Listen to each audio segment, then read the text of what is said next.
asistencia y participación en este acto. Abrimos este último espacio programado en el marco del tercer FinComa, que cierra con la intervención por parte del profesor Carlos Elías.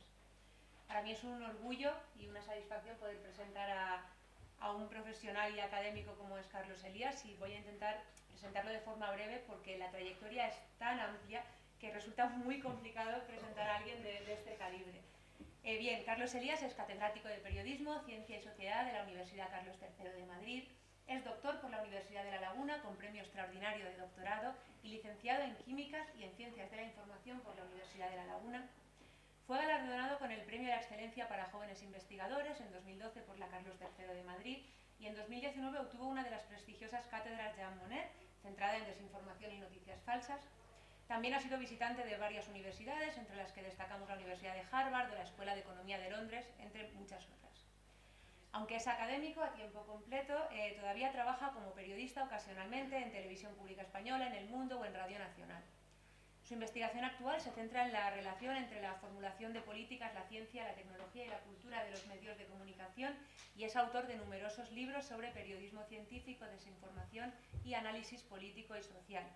Les dejo con Carlos Elías y su conferencia titulada El periodismo como vacuna contra las fake news. Muchísimas gracias, Tamara. Muchísimas gracias a los organizadores del Congreso, a Javier y a Jesús.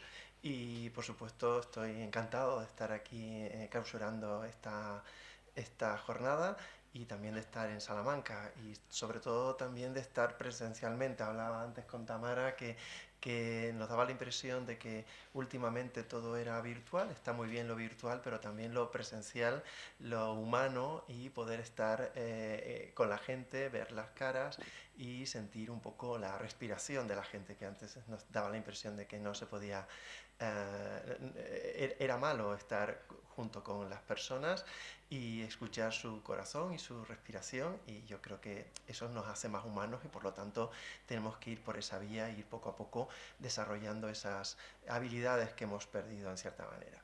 La charla que he propuesto, que bueno, pues es un poco relacionada con las fake news, pero también con la ciencia y el periodismo, porque me parece que son dos aspectos relevantes en un congreso como este, que es de comunicación, pero en un congreso también que se proponen resultados científicos. A ver un poco si entiendo aquí.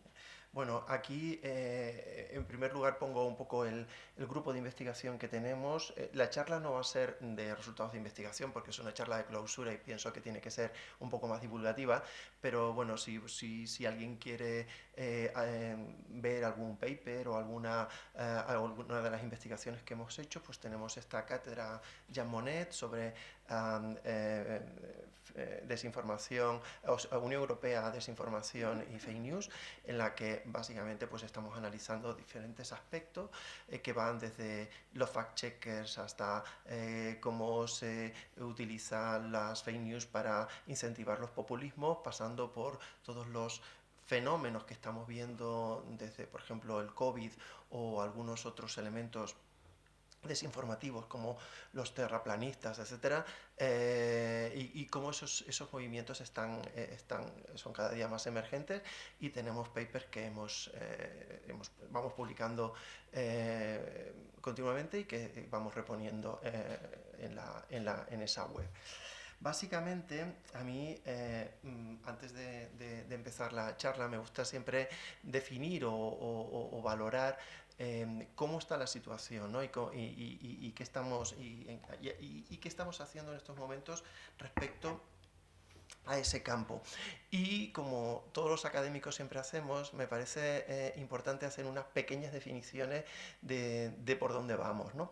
Y básicamente, cuando yo empecé a analizar las fake news, que básicamente empecé porque tenía más financiación. Antes el proyecto nacional que tengo también es de fake news, el anterior era de Big Data y periodismo de datos porque también tenía financiación, y antes pues analizábamos cosas como el perfil de los del científico en el cine y cómo eso podía, se podía influir en determinadas vocaciones y tal, y eso no tenía financiación. Básicamente uno va hacia donde va teniendo financiación.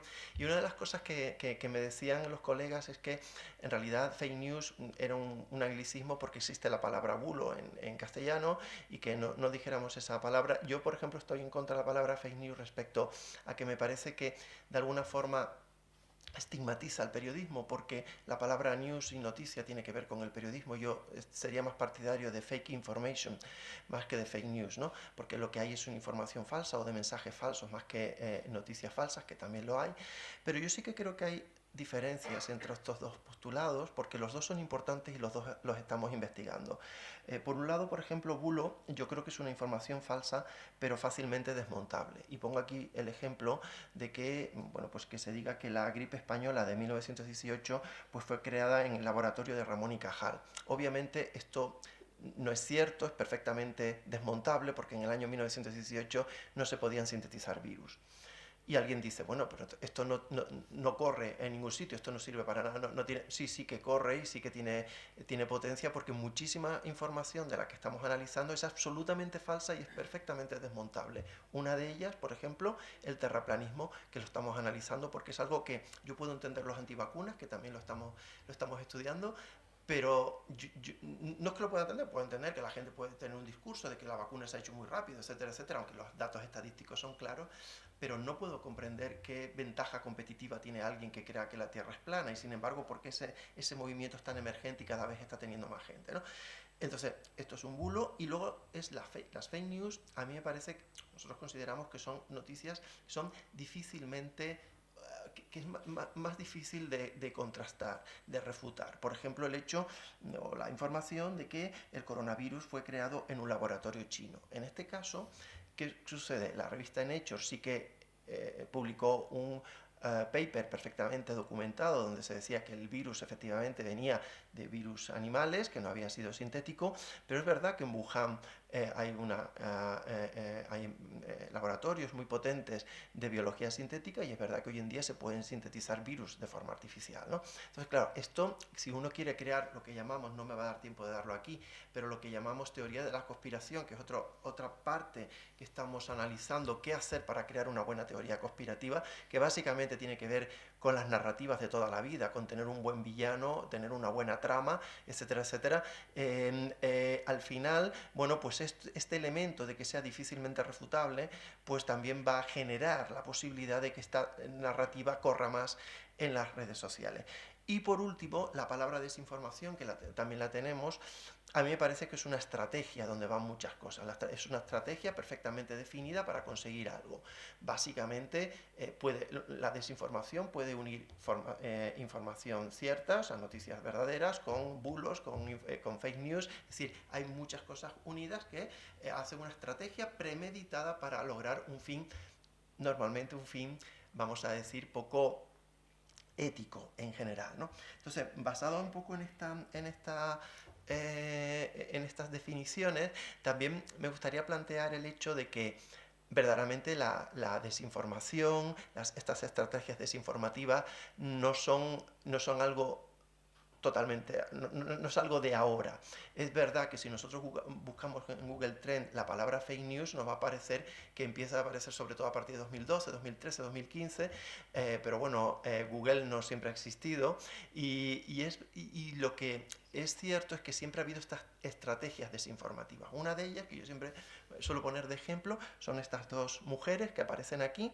Una de ellas es Isabel la Católica, y otra es la princesa Juana, la que se llamó Juana la Beltraneja. Y básicamente lo pongo aquí porque el inicio de nuestro Estado, del Estado español, básicamente proviene de una fake news, y fue una fake news que dijeron los partidarios de Isabel la Católica, en el sentido en el que la princesa Juana, que era la hija del rey Enrique IV de Castilla, que en realidad era la que tenía que ser la reina de Castilla, pues hicieron correr el bulo de que no era hija de Enrique IV, sino que era hija de un noble que se llamaba Beltrán de la Cueva, y por eso la llamaron Juana la Beltraneja. Básicamente, esta idea se extendió por toda Castilla hasta el punto de que el rey, por mucho que la consideró su hija y todo el mundo la vio nacer del vientre de la reina, porque en aquel momento los partos eran públicos, y además Beltrán de la Cueva, ese noble, estaba bastante lejos de la reina 9 meses antes de que la princesa naciera,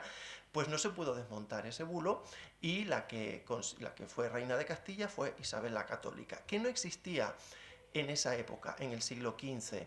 Pues no existía periodismo, es decir, no existía alguien que fuera, hablara con las fuentes, detectara, mirara exactamente y comprobara, y tampoco existía ciencia, es decir, no existía pruebas de ADN que te pudieran definir si era hija del rey o no. Básicamente, ¿fue bulo o fue fake news? Bueno, pues había un caldo, algo que lo hacía medianamente verosímil, y es que el rey Enrique IV pues no tenía una vida sexual muy azarosa, como se consideraba en aquella época. No había tenido hijos en un matrimonio anterior, no se le conocían tampoco flirteos amorosos, entonces bueno, pues había una cierta duda de que podía ser impotente. Hay otras visiones que podía ser homosexual. En cualquier caso, había algo que podía dar lugar a una verosimilitud, pero también es cierto que él consideró que era su hija, la reclamó como su hija, y básicamente, bueno, pues la prueba principal, que era hija de Beltrán de la Cueva, pues no era cierta, porque se demostró absolutamente que no estaba alrededor. Es muy importante porque este bulo, que se hizo con una función determinada, que era que no gobernara la reina Juana, que como sabéis la metieron en un convento de clausura para que no pudiera tener descendencia, porque era muy peligroso que pudiera tener descendencia, porque podía reclamar elementos dinásticos. Al final triunfó el bulo y triunfó esa desinformación, y es el origen porque al final, como sabéis, pues Isabel la Católica se casó con Fernando el Católico, y es un poco el origen del Estado español. Es decir, que básicamente eso siempre ha existido, esta estrategia desinformativa siempre ha existido, y lo que yo propongo es que es muy importante tanto el periodismo como la ciencia para desmontar un poco estas narrativas de alguna manera falsas. Aquí pongo 4 cuadros, pinturas, que me parecen importantes porque a veces no se le da la relevancia que creo que tiene en la cultura occidental y en la historia de Occidente la muerte de Sócrates. Como sabéis, Sócrates fue condenado a muerte, y es algo que en la cultura occidental siempre lo hemos tenido presente, como el ágora, en aquel momento, un poco podemos decir la democracia griega, consideró que tendría que condenarse a muerte por 2 razones. Una, porque por esa pregunta socrática que siempre hacía ¿por qué? ¿Por qué? Y hacía pensar a la gente algo más allá, que es un poco lo que hacemos los periodistas. Somos una mosca cojonera que realmente estamos preguntando más allá de lo que habría que preguntar. Y también porque criticó al poder. Y al final, bueno, pues lo condenaron a muerte, como condenan a muchísimos periodistas. Incluso hoy en día, este año, estaba mirando la cita, creo que ha muerto casi 50 periodistas. Constantemente mueren periodistas, no mueren dramaturgos, no mueren politólogos, no mueren profesores de universidad, siguen muriendo periodistas, porque yo siempre digo que el periodismo y la ciencia tienen 2 cosas muy comunes. Uno, primero, es el objetivo. A mí me dolió mucho que en la Universidad de La Laguna no me convalidaran desde química y de periodismo ninguna asignatura, ni de libre configuración, y siempre decía, ¿por qué? ¿No están tan lejos? Bueno, en realidad sí que lo están desde el punto de vista a lo mejor disciplinar, pero en realidad las 2 tienen el mismo objetivo, que es buscar la verdad y hacerla pública. La ciencia y el periodismo tienen ese objetivo, y también las 2 necesitan una capacidad, que es la curiosidad. La curiosidad, como sabéis, fue considerada pecado mortal durante muchísimos años. Hoy en día es un valor de innovación. En español tenemos un refrán que dice: la curiosidad mató el gato. Los que tengáis mi WhatsApp, yo en mi estado de WhatsApp pongo: la curiosidad salvó al gato. Gracias a la curiosidad, a la ciencia y al periodismo, realmente vivimos en una sociedad donde la búsqueda de la verdad es importante, y lo manifestamos un poco en ese elemento de lo que supuso la muerte de Sócrates, que muchos dicen que la muerte de Jesucristo fue realmente una réplica de la muerte de Sócrates. Es decir, igual Jesucristo, igual que Sócrates, nunca escribió nada, fueron sus discípulos. En el caso de Sócrates fue Platón, en el caso de Jesucristo fueron los distintos evangelistas. En el caso también de Jesucristo, la muerte fue mucho más cruel, mucho más dura, porque era la muerte romana frente a la muerte griega. La muerte romana, por ejemplo, Catón lo que hizo fue sacarse las vísceras. O sea, lo que estaba bien visto en Roma realmente era una muerte muy afectada y muy dura respecto a la griega, pero en realidad era lo mismo, era alguien que estaba en contra del poder, un disidente que intentaba buscar la verdad, ¿no? En cualquier caso, este elemento del disidente, que también podemos ver en el juicio de Galileo, que podemos ver en Alan Turing, etc., es algo que nos configura a nosotros en Occidente como la cultura occidental, y también esa búsqueda de la verdad, que no tiene por qué haber en otras culturas como lo tenemos nosotros, ¿no? Aquí hay una reproducción de una cita de Virgilio en la Eneida, de lo que era la fama en la época romana e incluso hasta el Renacimiento, y decía, dícese que irritada con los dioses, la tierra madre la engendró, postrera, fiera hermana de Encéfalo y de Ceo, tan rápidos los pies como las alas, vestigio horrendo, enormes cada pluma cubre, oh portento, un ojo en vela siempre, con tantas otras bocas lenguaraces y oídos siempre alertos. Por la noche vuela entre el cielo y tierra en las tinieblas, zumbando y sin ceder al dulce sueño. De día está en los techos, en las torres, en la mira, aterrando las ciudades. Tanto es empeño en la mentira infanda como lo es en la verdad. Gozaba entonces, regando por los pueblos, 1000 noticias ciertas, las unas calumniosas otras. Esto es de Virgilio, de la Eneida, pero esto también puede ser una definición de las redes sociales.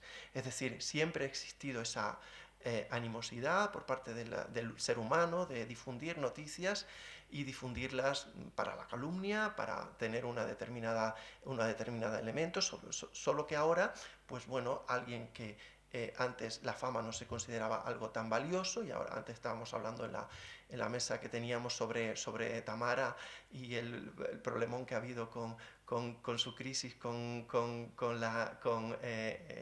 Íñigo Nieva, lo importante que tiene que ver ahora la fama, y realmente eso también potencia un poco todo lo que significa hoy en día las fake news. Y básicamente a mí me parece importante dos elementos que quiero reforzar un poco en la charla de este congreso. Uno es el anagrama de la Royal Society en 1662, la primera sociedad científica del mundo, y justamente en época muy similar a 1662, en 1704 apareció el Daily Courant, es el primer periódico que consideramos en Occidente. ¿Y por qué? Porque en esta época 1662, 1704, finales del siglo XVII, principios del siglo XVIII, empezó a haber en Europa una sensación de que había que buscar métodos para buscar la verdad. Uno fue el método científico y otro fue el periodismo. ¿Y por qué? Pues porque se había pasado de una época feudal en la que, bueno, había poco que elegir, y además en la que tampoco en ese momento se consideraba que la Biblia era la fuente de autoridad, a una época en la que, bueno, pues se empezó a ver que podíamos valorar otras fuentes y que había que tener una búsqueda de elementos que nos llevaran hacia la verdad. Y por eso es importante, y nacieron en el mismo momento. Y me interesan estos tres pensadores. Uno es Sócrates, obviamente, otro es Francis Bacon. Francis Bacon fue el filósofo empirista inglés. Yo, cuando he dado clases en Estados Unidos, siempre me han preguntado, bueno, ¿y qué diferencia ves un poco entre la cultura hispana y la cultura anglosajona? Y siempre digo que Francis Bacon fue coetáneo de Santa Teresa de Jesús. Nosotros tenemos una cultura mística frente a la cultura empírica anglosajona, y cuando uno lleva un paper a una revista anglosajona siempre le piden datos, o cuando uno ve una columna en el Financial Times, una columna de opinión me refiero, o en el The Economist o en el Guardian, siempre ve muchísimos datos, y cuando uno la lee en un medio hispano siempre da la impresión de que es algo místico y de que el periodista que la escribe quiere que al final el lector diga olé, ¿no? Hay una diferencia de concepción, no digo que sean peores, digo que son dos diferentes formas de acceso al conocimiento. Y la última es un retrato de Galileo, que para mí es el primer científico moderno, porque es el primer científico no solamente porque experimenta, es decir, él vio que Júpiter tenía lunas que giraban alrededor de Júpiter y por lo tanto pudo decir claramente que no todo gira alrededor de la Tierra, pero no porque es una narrativa, sino porque yo lo veo con mi telescopio, lo veo con mi experimento y sobre todo porque Galileo tiene algo que cambió la historia de Occidente, que fue que alguien que era nadie, es decir, un simple profesor de universidad, pudo refutar la teoría dominante, que era la teoría geocéntrica, y que además era la teoría que sostenía el clero y la nobleza, ¿no? Es decir, le decían, pero ¿usted quién es? Si usted no es nadie, es un simple profesor. Yo soy un profesor, pero tengo datos. Usted es simplemente un obispo o usted es simplemente un marqués, pero yo soy el que tengo los datos. Eso fue muy importante. Estamos aquí en la Universidad de Salamanca. Sabéis que la Universidad de Salamanca, prohibió en cierta manera a Galileo hasta el siglo XIX, estaba en el índice de libros prohibidos, sus obras estaban en el índice de libros prohibidos de la Inquisición, que como sabéis en España estuvo hasta el siglo XIX, y realmente eso fue uno de los elementos por los que se dice que está el retraso científico español, ¿no? por los problemas que tuvimos para aceptar la ciencia y también para aceptar el periodismo. Nosotros creo que se hablaba antes también precisamente en la ponencia de la diferencia entre los modelos que tenemos en las televisiones públicas en España, y se habló también de la BBC. Yo creo que los modelos periodísticos nosotros sí nos tenemos que comparar, yo siempre digo, tenemos que compararnos con Italia, con Grecia, nunca con modelos periodísticos anglosajones de democracias más consolidadas, porque realmente aquí vivimos otra experiencia distinta. Pero me parece importante el tener en cuenta esta duda socrática, esta pregunta constante, que yo siempre, mi director de tesis, José Manuel de Pablos, tiene un libro que dice periodismo es preguntar, periodista es preguntar. Un periodista, yo siempre digo a los alumnos, si no tenéis 2 o 3 preguntas, pues tampoco a lo mejor servís para esta profesión, porque un periodista siempre tiene que preguntar la duda socrática, los datos de Francis Bacon y los experimentos. Me parecen importantes esas 3 ideas. Y aquí tengo he puesto la Universidad de Salamanca, la Universidad de Oxford, pero también la de Harvard y Yale, donde se ven, son universidades, las 2 primeras que son posteriores, son a partir del siglo XVII y en el siglo XVIII, que se fundaron sobre la palabra verdad, mientras que las universidades más antiguas, como Oxford o Salamanca, se fundaron sobre la palabra Dios. Es decir, fijaos, por ejemplo, que en el juicio de Galileo, uno de los principales problemas que tenía su teoría geocéntrica era que no podía ser cierta, entre otras cosas, porque si no, no era cierta la narración bíblica en la que Josué mandó a parar el sol. Decía, el sol no puede estar inmóvil, como usted dice, porque Josué lo mandó a parar. O sea, la Biblia era fuente de verdad. Cuando en el momento en que hubo otro pensamiento de buscar la verdad por otras vías, pues cambió bastante la historia de Occidente. Voy un poco rápido porque no quiero extenderme mucho en la charla, me han dicho que no me extienda mucho para la comida, pero bueno, quería poner aquí, por ejemplo, unos pinturas del siglo XIX en donde, bueno, en una está la verdad saliendo de un pozo atacada por el clero y la nobleza, que eran los que secuestraban la verdad, y la otra la verdad saliendo del pozo con su látigo para castigar a la humanidad. Era súper importante ese concepto de verdad, y estamos en este momento en el que la verdad ya no es tan necesaria, es decir, ya no la consideramos tan importante. Hay un ejercicio que yo siempre hago con mis alumnos que es muy curioso, como en los periódicos del siglo XIX no hay horóscopos, porque en el siglo XIX estaba muy claro que la astrología no era cierta, ¿no? Y nadie se le ocurría poner horóscopos en el siglo XIX, y a partir del siglo XX, de los años 20, los años 30, empezó a existir los horóscopos, y en este momento la astrología mueve más dinero que la astronomía, en cierta manera, ¿no? Es decir, en ese sentido hemos involucionado en cierta forma, y bueno, pues se ha pasado en un momento en el que, bueno, pues este concepto antes de fake news, el concepto de contraconocimiento, que es información errónea presentada de modo que parezca basada en hechos, este concepto que tiene Damian Thompson en su para mí interesantísimo libro de Los nuevos charlatanes, pues cada vez es más relevante y dice Thompson, ideas que en su forma original y bruta florecieron únicamente en los arrabales de la sociedad, hoy las consideran en serio incluso personas cultas del mundo occidental. Nosotros estamos analizando todas las teorías de la conspiración, por ejemplo, que están asociadas a los antivacunas. Sabéis que, entre otras, pues por ejemplo, el hecho de que Hillary Clinton pues se nutre de sangre humana para mantenerse joven, y nosotros en las entrevistas decimos, pero ¿tú crees que Hillary Clinton está más joven de lo que le corresponde a su edad? Y la gente la ve más joven, ¿no? O sea, yo creo que tienes la edad que le corresponde, ¿no? Y la gente solamente ve aquello que quiere ver y que quiere escuchar, y es muy difícil cambiarla de su entorno. Pero lo que es importante, aquí pongo un poco lo de los tertulianos, porque también estamos analizando cómo es posible que la gente sepa de todo, incluido, ha habido temas muy fuertes como el COVID, que es un tema muy técnico, el volcán de La Palma, que también es otro tema técnico, la guerra de Ucrania, que es otro tema técnico, de todo habla la misma gente, ¿no? Además sabemos lo que van a decir, sabéis un poco esto de lo que yo llamo periodistas sobrecogedores, ¿no? Que no sé si sabéis lo que es un periodista sobrecogedor, pues es un periodista que coge sobres, ¿no? Entonces, un periodista que coge sobres es aquel que nosotros sabemos antes de que hable el tono del que va a hablar. Posiblemente alguien le dio un sobre para que hablara de ese tema y sabemos si ese periodista va a defender al gobierno, va a criticar al gobierno, va a ser pro vacunas o antivacunas, es decir, tiene un poco esa sensibilidad. Y a mí me parece que eso también está distorsionando la profesión, no solamente el hecho de que bueno, pues cada vez sea más difícil ejercer el periodismo, sino que periodistas actúen de forma, vamos a decir, en programas que son de entretenimiento, pero que actúen como periodistas, cuando no lo están haciendo, están actuando como opinadores, que no es exactamente un periodista. Un periodista es el que busca esa fuente que es relevante y que sabe la verdad.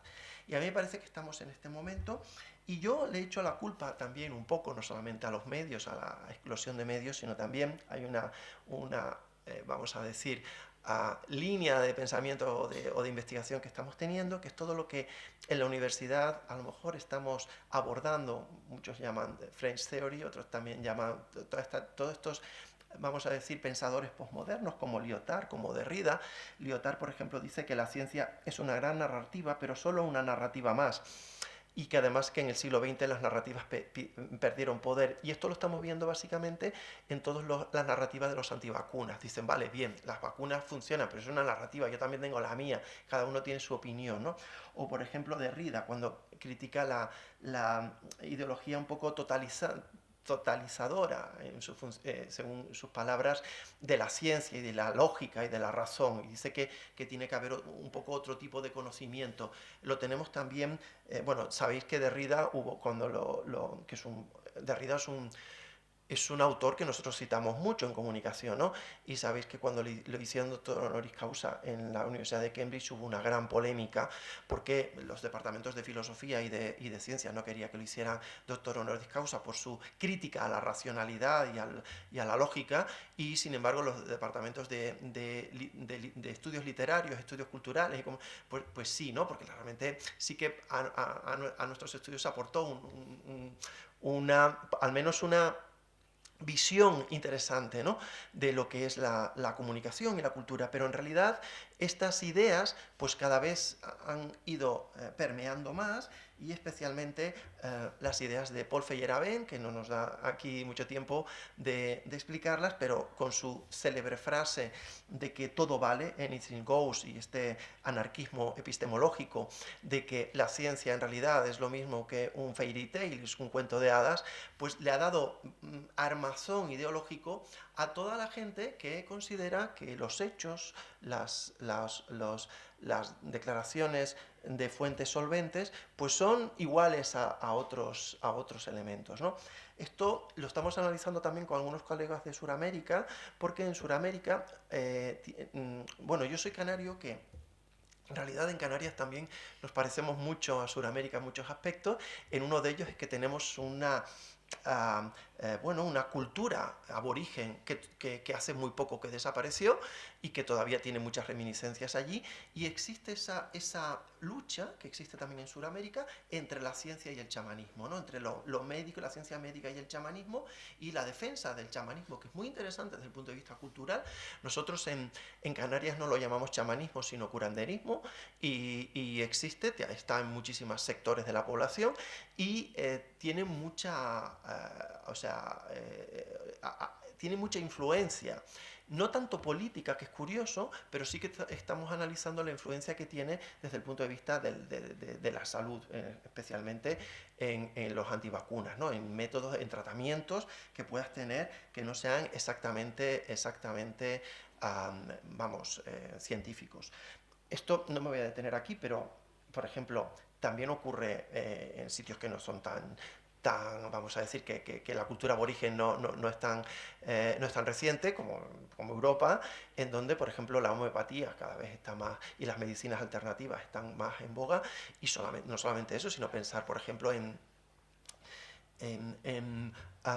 gente muy preparada que renuncia a la medicina tradicional y se mete en medicinas alternativas. Uno de ellos es Steve Jobs, que mira, que yo creo que es uno de los grandes talentos de Internet y en nuestra época, y que sin embargo cuando se enfermó de cáncer tuvo más, en lugar de hacerle caso a la medicina tradicional, le hizo caso a medicinas alternativas, y al final pues un cáncer que no digo que se podía haber curado, porque un cáncer de páncreas que era complicado, pero bueno, que vivió en unas peores condiciones un poco por no hacer caso. Al final se arrepintió y dijo que no tenía razón, pero claro, como por ejemplo nosotros analizamos la dificultad que tenemos para buscar fuentes solventes en estos momentos, ¿no? Aquí vemos esta mezcla que hay de chamanismo cuántico, la cueva y el cosmos, etcétera, como hay una confusión en cuanto a lo que es ciencia y lo que no lo es, y que eso va a repercutir en determinados elementos, no solamente en periodismo, sino también en ciencia, y en cómo esos mensajes se están transmitiendo, y cómo eso está potenciando realmente teorías locas que uno piensa que no pueden de ninguna manera propagarse, pero que sí se propagan, ¿no? Y nosotros nos empezamos un poco a valorar todos estos temas cuando, a partir de la toma de posesión de Trump como presidente de gobierno, hubo un acto alucinante en el que, bueno, pues ahí veis un poco la toma de posesión. Se ve que hubo menos gente que en la otra fotografía, que es la toma de posesión de Obama, y la gente le preguntó a su jefa de prensa qué pensaba de que hubiese ido tan poca gente a la toma de posesión, y la jefa de prensa dijo que no había ido, que ella creía que había ido más gente que ninguna otra, que era un punto de vista, y que además era un alternative facts, que tu visión era tan válida como la de ella, que hubo mucha gente en Obama como que hubo mucha gente en Trump. Y vemos un poco, o sea, eso es un hecho, un fact.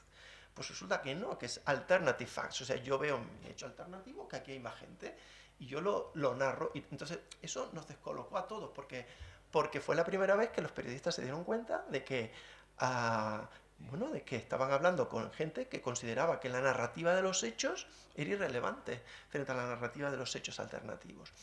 A partir de aquí, bueno, pues también es relevante el paradigma de cultura convergente de Jenkins, en el que verdaderamente la convergencia mediática ya no la consideramos como simplemente convergencia de medios, sino convergencia de diferentes contenidos, de diferentes contenidos mediáticos. La gente mezcla cosas de un lado y otro. La cultura participativa, en la que cada uno realmente no solamente es espectador pasivo, me voy a detener en esto porque estamos en un congreso de comunicación, sino que todos participamos y todos emitimos contenidos. Y la inteligencia colectiva, que básicamente que el conocimiento es compartido y acumulativo. Esto es otra línea de investigación que nosotros estamos teniendo, fascinante desde mi punto de vista, que es Wikipedia. Estamos también estamos colaborando además con la Comunidad de Madrid en este tema.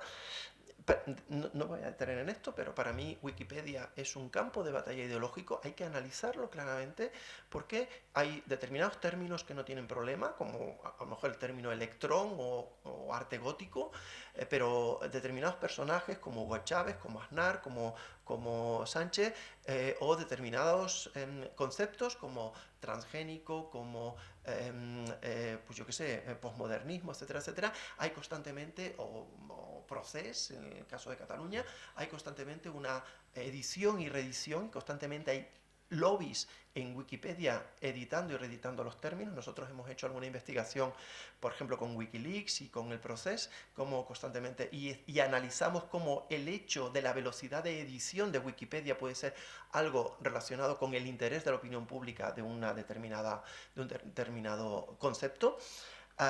Bueno, pues aparte de eso, yo por ejemplo soy editor de Wikipedia y por ejemplo, como soy muy contrario a la homeopatía, pues cada vez que algún laboratorio homeopático que tiene mucho dinero dicen que la homeopatía es válida, pues yo cojo y lo reedito y les digo que no es válido y tal, no sé qué, y veo la potencia que tienen eso. Yo siempre digo que en la Enciclopedia Británica el término radiactividad lo definió Marie Curie y Rutherford, que fueron los que descubrieron la radiactividad. Hoy en día en Wikipedia no sabemos quién edita el término y por qué lo hace, ¿no? Y es muy importante. Todos estos tres elementos son muy importantes y a mí me gusta esto explicarlo con una imagen. Esto, como veis, es Blas de Barrio Sésamo y Bin Laden. Esto es un collage que hizo, como sabéis, un chaval de Minnesota, aislado, ahí, que se le ocurrió después de los atentados de 2001, del 11 de septiembre en Nueva York, pues el framing decía que el malvado era Bin Laden. Como sabéis, el cascarrabias un poco de Barrio Sésamo era Blas, y él unió esto, un chaval, ya te digo, totalmente desconocido. La cultura participativa es que lo puso en la red, en internet, y la inteligencia colectiva es que luego en muchos países árabes no entendieron un poco eso, que consideraron que era de alguna manera una ridiculización de los valores islámicos, que no sabían quién era Blas, y entonces consideraban que se estaban riendo un poco de Bin Laden. Y como veis en las manifestaciones en contra de Estados Unidos aparece ahí Blas, y hubo una sobrerepresentación de la CNN, claro, porque los periodistas de la CNN veían a Blas ahí, entonces le enfocaban a la cámara. La Warner, que era la que tenía los derechos de autor un poco de Barrio Sésamo, demandó a la CNN por una utilización excesiva de su personaje. Se vieron todos los dos máximos compañías de comunicación de Estados Unidos se vieron en un juicio por algo que había hecho una persona desconocida. Estamos en ese momento, o sea, cualquier persona es capaz de desencadenar un terremoto informativo, y estamos también en este momento en el que, antes de que le quitaran la cuenta de Twitter a Donald Trump, pues Donald Trump tenía 39 millones de seguidores la segunda era Ocasio-Cortez, Alexandra Ocasio-Cortez, que tenía 11 millones, Kamala Harris 4,6 millones, frente a la CNN con 3,1 millones, o el New York Times con 1,8 millones. ¿Quién es en este momento el medio de comunicación de masas? La fuente. O sea, cuando yo estudiaba, Donald Trump era una fuente, era el presidente del gobierno al que yo preguntaba, y el New York Times era el medio de comunicación. En estos momentos, ¿quién es la fuente y quién es el medio de comunicación? Aquí tenemos una noticia que dice Sergio, además dada por un medio de comunicación tradicional, como 20 minutos, donde dice: Sergio Ramos se autoentrevista en Twitter. Pues claro que se autoentrevista en Twitter, porque Sergio Ramos tiene 10 o 12 millones de seguidores y Marca, que es el principal periódico deportivo, tiene 4 millones. Entonces, en este momento también estamos en un ecosistema en donde cualquiera puede emitir cualquier cosa, pero que además las fuentes están teniendo muchísimo más poder que los propios medios de comunicación. Y mientras que un periodista, desde mi punto de vista, podemos hablar de que todos no lo hacen, etc., pero su ética te dice que tiene que buscar la verdad y hacerla pública, un político no tiene por qué hacerlo, ni un jugador de fútbol. No le tienes que pedir a un futbolista que la búsqueda de la verdad, será su publicidad, y a Trump tampoco le tienes que pedir la búsqueda de la verdad. Estamos en este ecosistema en donde realmente vemos que cualquier tipo de rumor, cualquier tipo de información que nosotros queramos propagar, lo va a hacer con muchísima velocidad. No sé cómo voy más o menos de esto. ¿Voy ahí o puedo estar 5 minutillos más? 5 minutillos. Cualquier rumor podemos propagarlo con muchísima velocidad. Nosotros también estamos haciendo, yo siempre digo a mis alumnos, por favor, esto lo damos como cuando damos algo en ciencia que se hace para curar a la gente, no para matar a la gente. Decimos como la receta para construir un rumor, para detectar cuando un rumor está construido, no para que vosotros trabajéis creando rumores, ¿no? Luego yo no puedo saber en qué trabajan mis alumnos, en donde analizamos también teoría de la conspiración y que tiene que tener una teoría de la conspiración para que realmente se divulgue mucho. Pero aquí hay algunos elementos que nosotros hemos identificado de mencionar un rumor, como por ejemplo el poner una institución de mucho prestigio, pero que haya tanta información de ella que sea incapaz de chequear toda la información que sale sobre ella. Si yo pongo algo sobre la NASA en un tweet, es imposible que la NASA a mí me llame para decir que eso no es verdad, porque esto está tan lejos de la NASA y la NASA tiene tanta información, la Universidad de Harvard, etcétera, etcétera. Si la ponen con mi nombre, pues yo me chequeo y yo puedo decir, oye, mira, yo no he dicho eso porque yo no soy nadie. Pero entonces, cuando yo pongo una fuente que es prestigiosa, pero de alguna manera es imposible que chequee toda la información. Cuando introduzco elementos de pánico o de miedo en un mensaje, porque eso hace que la gente al final lo divulgue más. Cuando saluda a un fenómeno reciente o polémico, como el COVID, etcétera, etcétera, nosotros analizamos, por ejemplo, cómo se propagaban los podcasts de supuestos enfermeros, que no sabíamos si eran, o enfermeras, sobre lo que estaba pasando en hospitales. Y eso no pasaba, era increíble cómo eso se divulgaba, ¿no? Y si encima te ponías con un villano, que era el gobierno, que no quería que la gente supiera la verdad, etcétera, etcétera, pues ya un buen villano, una buena trama, eso no tiene ninguna... Bueno, corre de una manera impresionante, ¿no? Y luego también cosas que son las próximas 24 horas, pero no pones una fecha concreta. Esto es como el mundo se va a acabar, no sé qué, pero un poco como se hacían las profecías, ¿no? Yo siempre digo la diferencia entre la ciencia y la pseudociencia, entre la astronomía y la astrología, es que la ciencia hace predicciones y la pseudociencia hace profecías.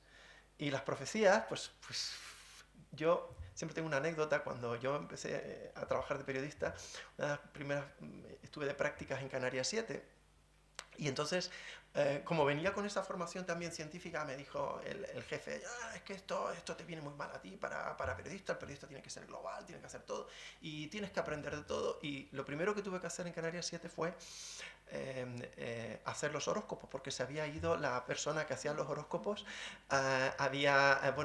los mandaban a pedir como a Madrid, era algo nacional, y no les llegaba la señal de los horóscopos o la información de los horóscopos. Y lo que hice fue coger periódicos de otros días y de otras semanas, y yo los intercambiaba. A día de hoy no he tenido ninguna denuncia de nadie, ¿no? Eso es lo que pasa muchas veces con este tipo de rumores que se ponen, que crean miedo, crean pánico. Al final sí que sabemos que inducen voto, sabemos que inducen posicionamientos de vacunarme, de no vacunarme, sabemos que inducen tendencias, pero no es fácil de contrarrestar un poco esas dinámicas. Aquí, por ejemplo, es una diapositiva que yo a veces le pongo a mis alumnos de cómo identificar una patraña, y además se ha hecho famosa esta diapositiva porque incluso aparece en internet y todo. Bueno, básicamente nosotros analizamos webs que se llaman despertamos de una mentira, la verdad, seek the truth, etc. Todas estas webs que te dicen que te voy a decir la verdad. De hecho, Trump lo dice en su nueva web. Hay que desconfiar mucho de eso. Desconfiar mucho también de fuentes, como dice un científico de Harvard. Claro, científico de Harvard suplica, ¿no? Suplica. Los científicos nunca suplican, demuestran, teorizan, pero nunca suplican, ¿no? Este tipo de elementos es muy fácil de determinar que son realmente elementos que estamos hablando de patrañas. Y siempre yo digo, termino un poco con esta frase de la diferencia entre ciencia y pseudociencia. Lo importante que es la experimentación. Estamos en un congreso donde se han dado resultados científicos. Lo importante que es tener una metodología de investigación, de tener una experimentación, de cuantificar y luego, bueno, pues hacer la teoría y volver a ver si eso se cumple o no se cumple frente a otros que lo que hacemos son relatos. Y los relatos son muy importantes, pero yo creo que la diferencia que tenemos, y no quiero con esto ser supremacista cultural, pero sí que creo que la diferencia un poco de Occidente, de la cultura occidental frente a cualquier otra cultura, es que nosotros hemos tenido ese elemento de búsqueda de la verdad. Los chinos, la cultura oriental, tiene una literatura muchísimo mejor que la nuestra, porque en realidad ellos, en la Edad Media, había 3 veces más libros en chino que en latín. Y además, sabéis que ellos tienen su idioma, es como si nosotros habláramos en latín, es decir, su idioma no ha cambiado, es un imperio. China es un imperio desde el Imperio Romano, ya era imperio, no ha cambiado, ¿no? Tienen su literatura es muy importante, su pintura, su arquitectura también, cuando uno ve las pagodas y tal. ¿Por qué China aprende nuestra grafía latina? No lo hace por leer a Virgilio ni por leer a Shakespeare o a Cervantes. Lo hace porque las fórmulas químicas se hicieron en Europa, o sea, la química, la ciencia es un producto europeo y por lo tanto agua, ellos tendrán un símbolo para el agua, pero cuando lo quieren estudiar químicamente es H2O, o el ácido sulfúrico es H2SO4, y tienen que estudiar nuestros números porque la física y las matemáticas se hacen con la forma europea, ¿no? La ciencia, la forma de buscar la verdad desde la ciencia, las ciencias naturales y las ciencias sociales es un concepto europeo, y el periodismo también. El problema es que la ciencia antes necesitaba libertad y ahora, bueno, pues lo que hemos visto, bueno, lo vimos en el caso de Galileo, que al pobre lo arrestaron de por vida.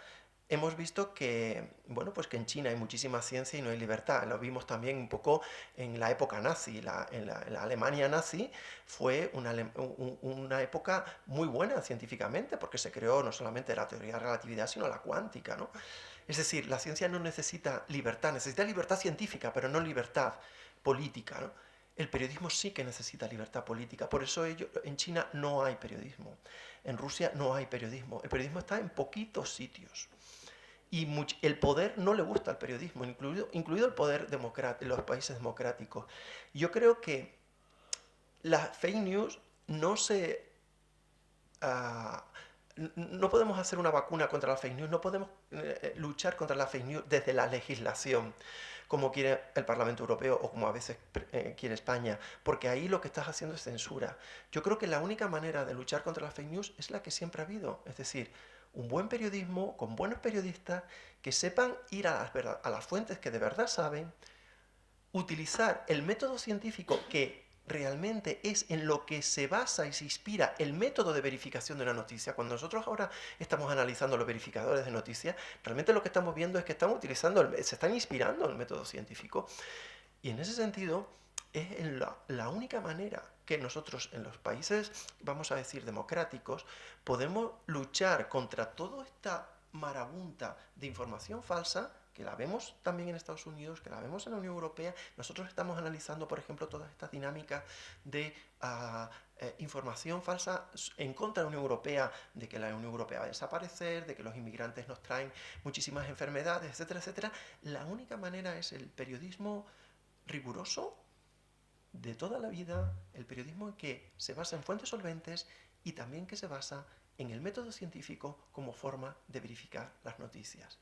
Por lo tanto, yo sigo diciendo que tenemos que luchar por la ciencia, que esto es un congreso científico, y el periodismo, porque los dos quieren el mismo objetivo, que es buscar la verdad y hacerla pública. Muchísimas gracias.